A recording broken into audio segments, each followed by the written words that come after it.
So we're going to go through a case. I have a lot of information on this slide, but we're going to kind of go fast because I think this is going to be this type of presentation is going to be a picture's worth 1,000 words. I like doing a lot of diagrams and action. So we'll get to that. We'll also be talking about the evidence behind what this is. So I have no financial conflicts of interest. I will be educating.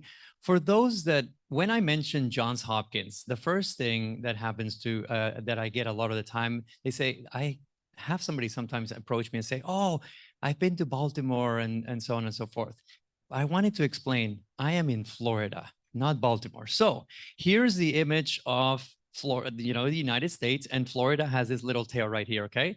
Johns Hopkins is in Maryland, right there on the top. I'm down here in Florida. So I get the best of both worlds because I get to be a member of the Johns Hopkins School of Medicine, but I live at the beach in Florida. So anybody is welcome to come and enjoy the beach. Okay, let's get to the presentation. So we have a case of a newborn here that's term, maternal labs are negative.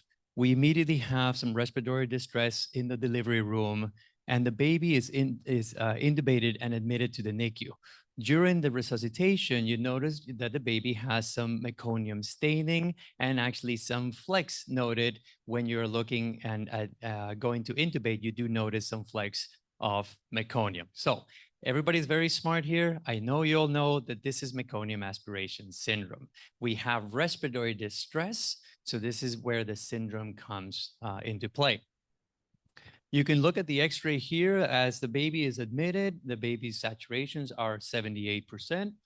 We obviously have respiratory distress. We are already on 100% oxygen.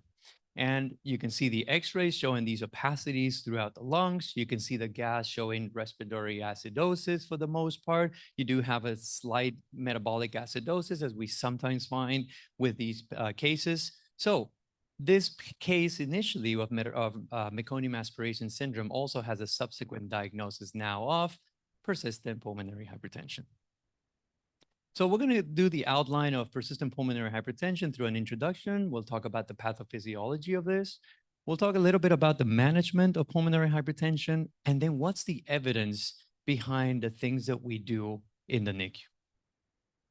So first of all, what is the definition of pulmonary hypertension? It is an increase in the pulmonary pressures of greater than 25 millimeters of mercury, and it commonly pressures equivalent or greater than systemic blood pressure. It is clinically shown to have a bidirectional flow from right to left through the PDA, and you can actually see some retrograde high velocity through the tricuspid valve. This is the TR jet that the cardiologists talk about. As far as the epidemiology, it is important to know that all babies have some relative pulmonary hypertension when they're born. So it doesn't help you when you have a baby who has respiratory symptoms to get an immediate echocardiogram, because every cardiologist is going to read it as pulmonary hypertension. So you want to make sure you use all your clinical signs. And then obviously, if things are not improving or you want to look at function of the heart, then you can get an echocardiogram. But I can assure you, I hear this all the time from our trainees where they say, can we get an echo? And I tell them, I don't need one. The baby has pulmonary hypertension, and I wave my hand on the baby. And I'll take the $350 for the echocardiogram.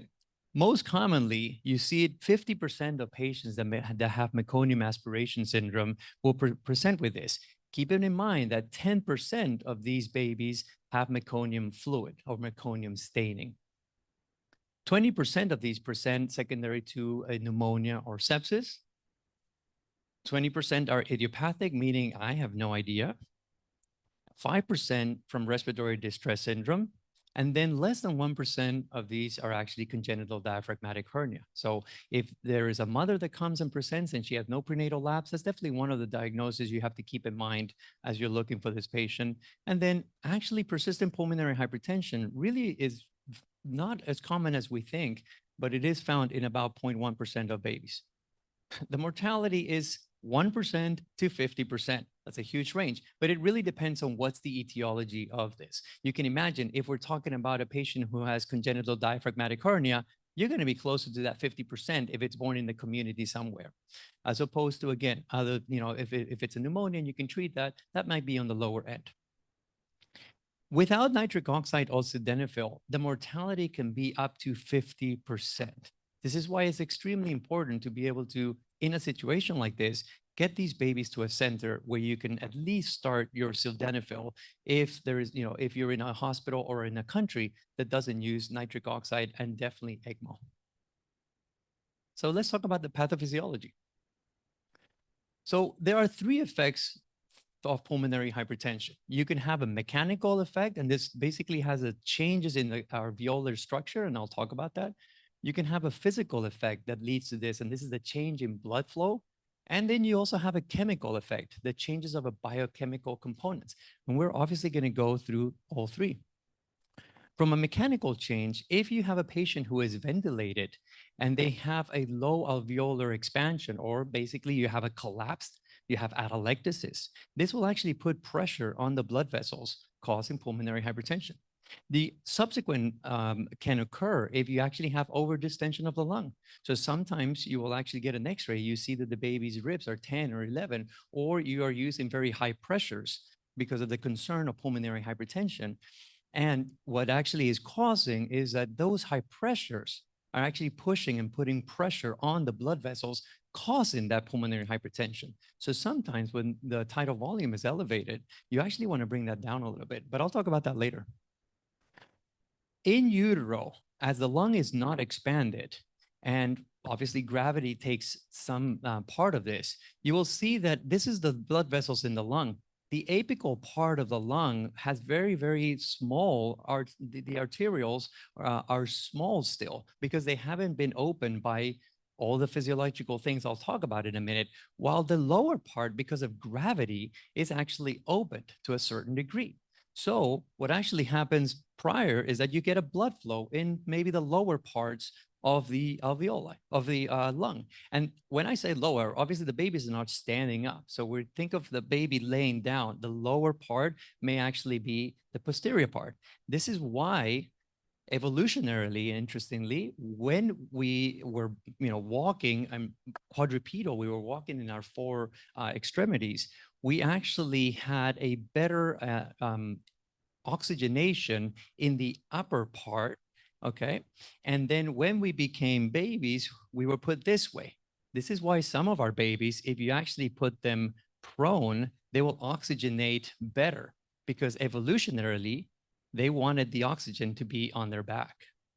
Okay. But what happens when the baby starts crying? So there it is. The baby starts crying. And now you have opened up the blood vessels in the upper part, not only because of gravity, not only because of mechanisms, of anatomical mechanisms, but also because of the physiological things I'll talk about next. And look, I'm not lying. So now the blood vessel will actually go to all these other areas. And you notice the velocity of the flow as well makes a difference. Because the blood vessels are greater in the lower part, there's less radius, or sorry, I should say there's more diameter. So it's less restrictive. Therefore, you'll have higher blood flow faster in the bottom areas than you will in the apical areas. There is a very, very slight difference. Clinically, we don't see it. It doesn't make a big difference clinically. But what about the chemical changes? So again, in utero, you have very poor oxygenation. So the blood vessels are actually very constricted. Again, that baby takes a nice deep breath, and you have oxygen and nitric oxide will actually enter the alveolus, like so, and it will cause now vasodilation. Now, let's actually look in a little bit more detail what's really going on in the physiology of the lung. So as I mentioned, you get nitric oxide enter from the alveolar space into the vascular space, and you get guanosine triphosphate, or GTP, will actually now change to cyclic GTP. And then you have phosphodiesterase, which is usually the one that breaks down that product, and it changes from cyclic GTP to GMP. I am so sorry if I'm bringing nightmares from medical school, but we have to talk about this because it really does help you explain why we use some of the medications like milrinone, like sildenafil. Where is it actually acting? I will get to that later. These changes will actually is that breakdown effect is what causes the vasodilation when you go from cyclic GTP to cyclic GMP. Now, what about fetal circulation? In utero, as we know, the blood vessels are there are certain, you have your PFO, you have different areas. So what normally happens in utero is you have your blood vessel go through to the left ventricle and it travels normally like so. When the blood vessels come back, you have two options. You can either go like you normally go physiologically, post utero, or you can actually have the blood vessels go to the right ventricle and then go through the PDA and travel down. What happens at birth? We have these changes, right? So again, I mentioned the baby starts crying, and you can actually now go through normal pathways. You go through the lungs and you go through that PDA down into the aorta. As the blood comes back, it then goes and feeds the aorta. But what do we see in pulmonary hypertension? Pulmonary hypertension, imagine, and I train it all the time, imagine that there is a road. Now,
you also want to attempt to increase pulmonary blood. How do we do that? We can increase the systemic blood pressure by using vasopressors, such as dopamine, epinephrine. You can also use vasopressin as well, though you do have to be careful with the type of treatment that you get from vasopressin. You can decrease pulmonary vascular resistance using, obviously, always oxygen first, and then you have sildenafil, nitric oxide, and maybe Milburn. Talk about the evidence behind all. So going back to our original diagrams, again, left-sided, no problem. You go through the artery, you go through the aorta, no problem. But what we can do now is using vasopressors, we can actually now cause a vasoconstriction of the systemic blood vessels, therefore increasing the blood pressure. And so relatively speaking, you are decreasing the blockage in the lungs because you're now competing. Systemic blood pressure has gone up. And so this obviously facilitates now the blood vessel, the red blood cells to be able to go to both sides, the PDA, but also now into the pulmonary arteries. Okay, so continuing with this, with the chemical changes, we want to make sure we want to control homeostasis. We want to keep everything as normal and level as possible physiologically. So if you have a lot of hydrogen ions, acidosis, you want to make sure you decrease that acidosis. You can do that with a pulmonary vasoconstrictor. If you have an elevated CO2, you can decrease that hypercarbia, which, as we know, hypercarbia is also a vasoconstrictor.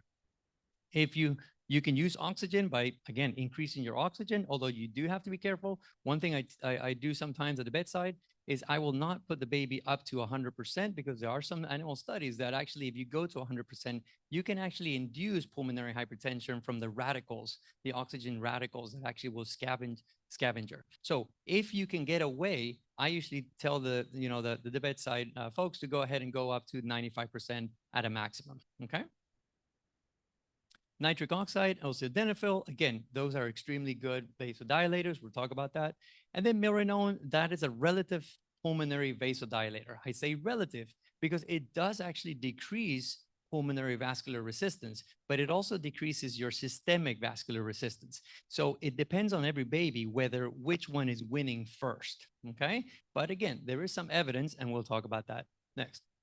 So going from this standpoint, I'm going to run through this really quickly, but nitric oxide will enter the smooth muscle cell. You get your guanylate cyclase, your GTP becomes cyclic GMP, and we talked about that already. You get the vasodilation from that. Phosphodiesterase 5 will be the one that will break down your cyclic GMP, and so you can recycle that process. On the other side, you have arachidonic acid with cyclooxygenase 1, which is that enzyme that will take it to prostacyclin, I'm sorry.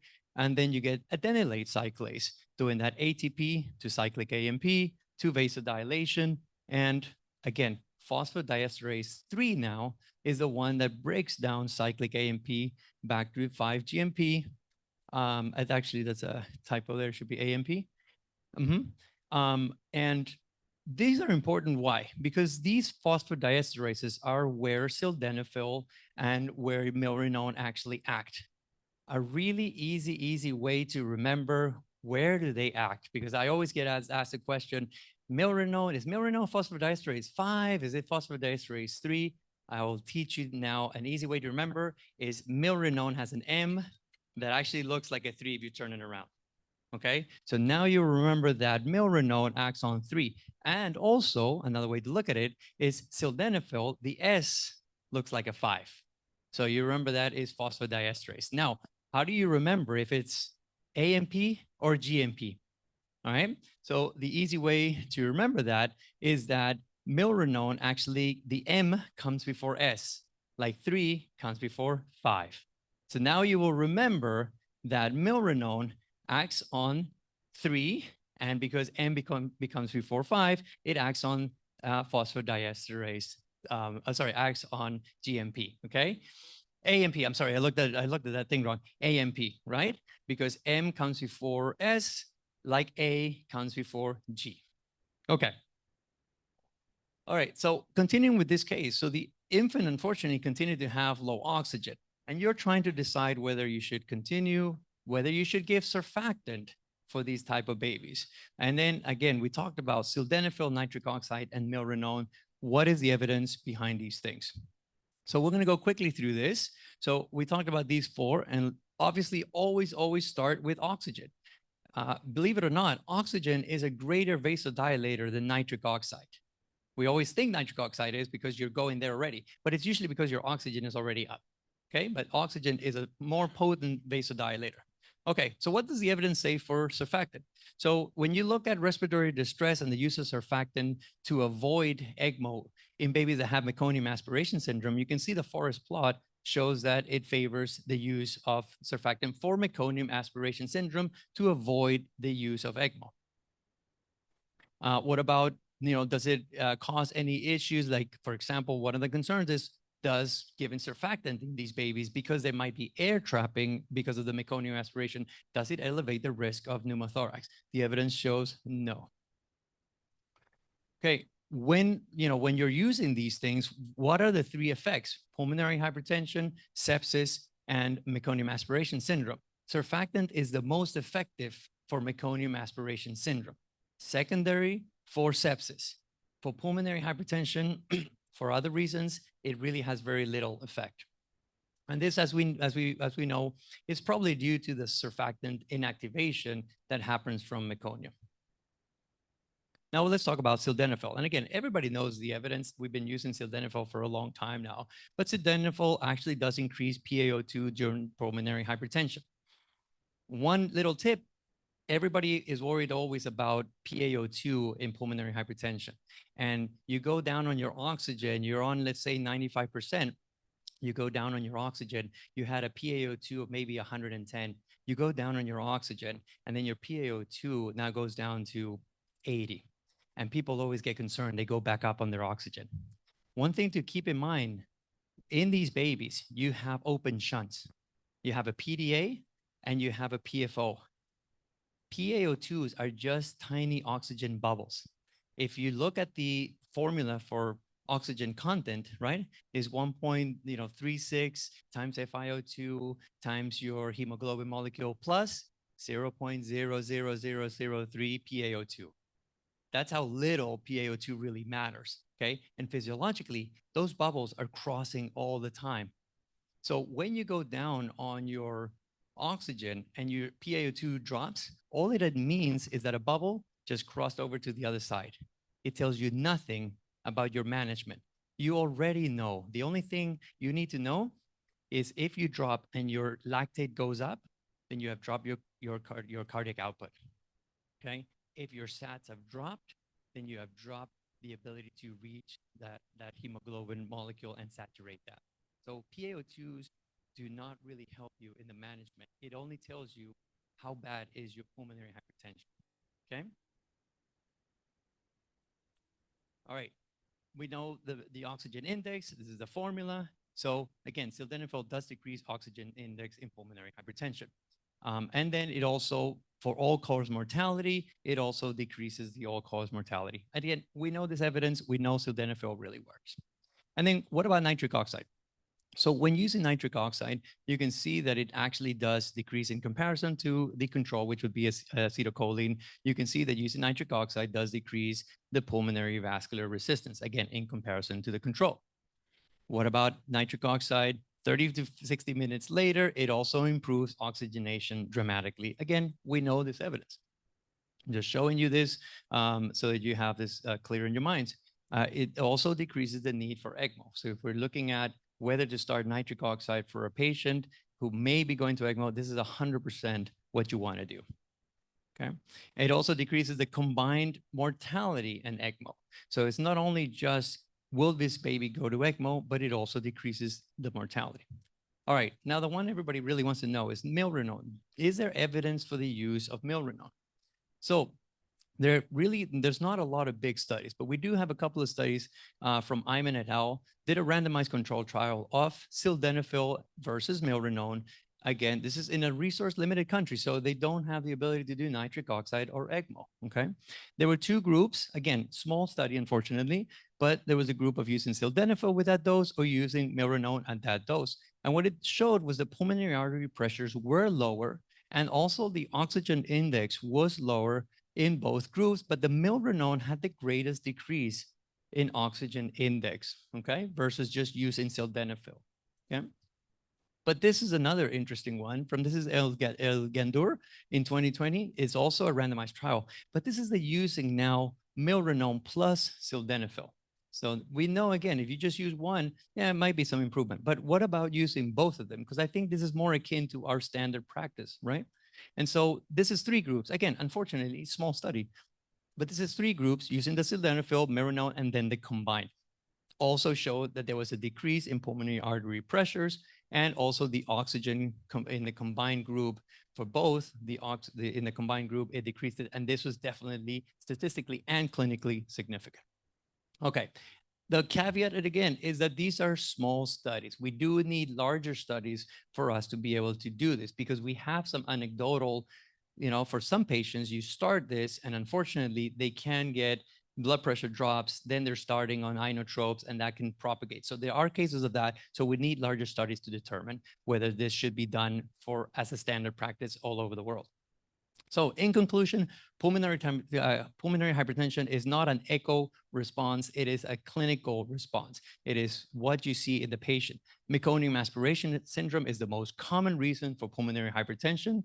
The factors include a mechanical, physical, and biological. The management on a ventilator standpoint, you always want to stay between that 4 to 6. You want to increase the blood flow to the pulmonary artery using the tricks I talked about, and you want to decrease the pulmonary vascular resistance using the medications we already talked about.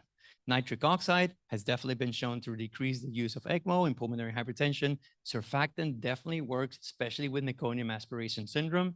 Sildenafil decreases the oxygen index and mortality. We know that. And then again, although milrinone can be used, and is often used, you want to make sure you use that judiciously and watch how the patient develops. If you're having hypotension, you may want to start slow on that patient. If you're going to be starting, you might want to start maybe at 0.25, then move up to 0.5 if you're using your milrinone, and then as we know, we go up to 0.75.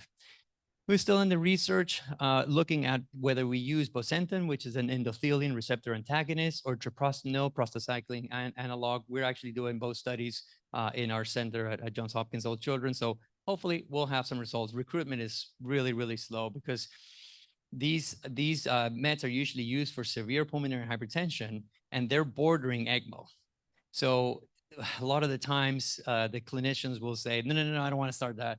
Let's go to ECMO. So it's been really hard to recruit for these studies. Okay, as always, thank you so much. I really appreciate your time. This is why we do what we do in neonatology. We get these babies that are small and we get them to go home so the families can enjoy them. Thank you again for your time. Appreciate it.